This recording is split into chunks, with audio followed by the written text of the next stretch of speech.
Un petit garçon, au bord d'un étang, 6 ans et demi, m'a dit, en me montrant l'herbe qui débordait sur l'eau et en m'attrapant un peu par la main, « Monsieur, dis-moi que si je mets le pied là, je vais tomber. » Je lui ai dit, « Je suis là, je te retiendrai, tu ne tomberas pas. » Seulement, ce gamin, il a creusé un immense chantier dans ma tête et dans mon cœur, parce qu'il m'a dit, « Mais et toi, qu'est-ce que tu cherches ?» Je dis souvent, c'est pas une plaisanterie, c'est pratiquement vrai, que cet enfant fut mon premier analyste. À ce moment-là, je travaillais avec des enfants qui étaient dans un centre pour enfants en difficulté.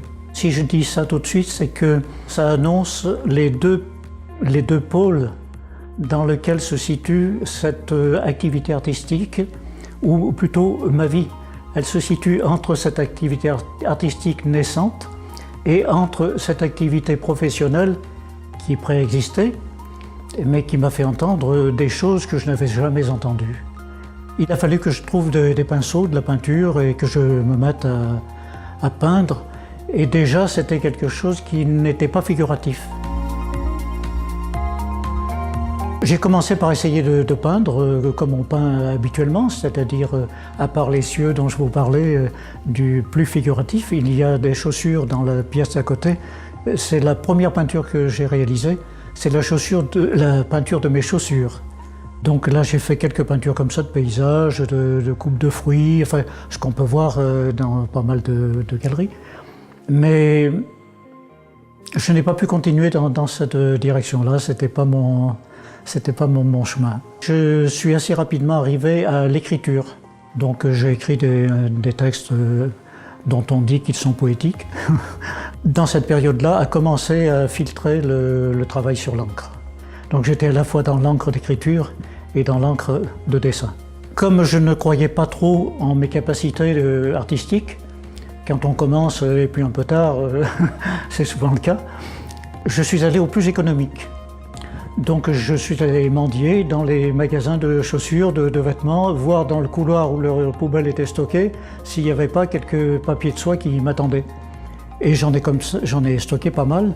Alors ce qui m'intéresse, c'est que ce papier ait du relief et qu'il ait des traces, et que je respecte ces traces de son histoire à lui. Parce que les traces de son histoire entrent en écho avec les traces de mon histoire. Avec ce qui est derrière, vous avez une illustration récente de l'évolution de ma manière d'approcher cette question du papier.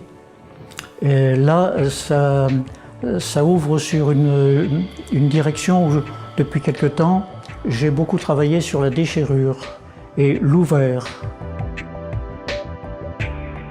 Depuis 2013, je me suis mis en route de ce côté-là. J'ai récupéré un stock de vieux miroirs avec un biseau, enfin de chouettes miroirs, si ce n'est qu'ils commençaient à être un peu dégradés. J'ai ramené ça à la maison et les uns après les autres, je les ai travaillés. C'est-à-dire que je prends le miroir du côté où il ne me voit pas. Je le retourne. Et je laisse faire mes mains. Et qu'elles se rendent compte de cette surface. Est-ce que cette surface commence à me dire quelque chose? Quand je sens qu'il y a des aspérités, une cloque, quelque chose qui... Je me dis, bon, et on va commencer par là. Mais je n'ai aucun a priori du résultat. Je ne sais pas du tout. Je n'ai pas une intention.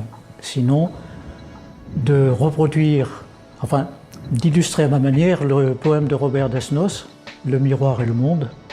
Chaque jour, de ses dents aiguës, le temps déchire un peu le teint de ce miroir et restitue à l'espace un nouveau butin.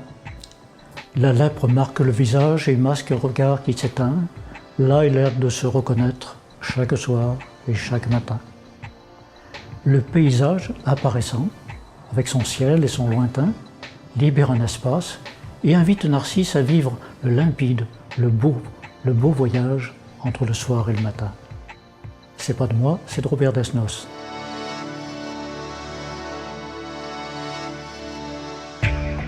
Quand j'étais en pension, on marchait dans la cour et il fallait parfois marcher en silence. Et quelquefois, j'ai fini par dire, mais qu'est-ce que c'est toutes ces traces qu'il y a au sol de chemins qui se croisent, mais finalement sans rencontre.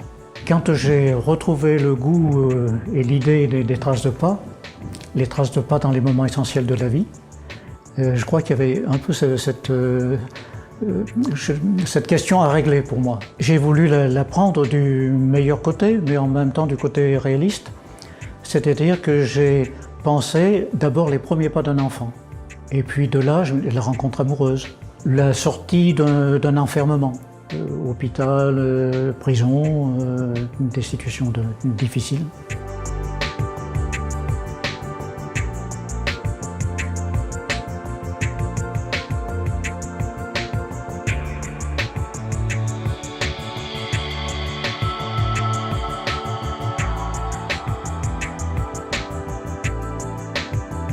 Cette exposition, c'était une rétrospective que j'avais en tête. Et puis, au fur et à mesure que nous cherchions dans les travaux existants ce qui serait le plus intéressant, voilà, il a fallu en laisser de côté. Et je me suis dit, mais au fond, tu ne fais pas une exposition pour toi. Si tu veux jeter un coup d'œil sur le chemin que tu as fait, ben, tu as d'autres moyens et tu prendras le temps.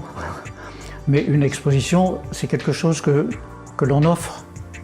Alors, je vais quand même essayer de prendre ce qui est le plus parlant, ce qui me paraît le plus intéressant ou le plus abouti.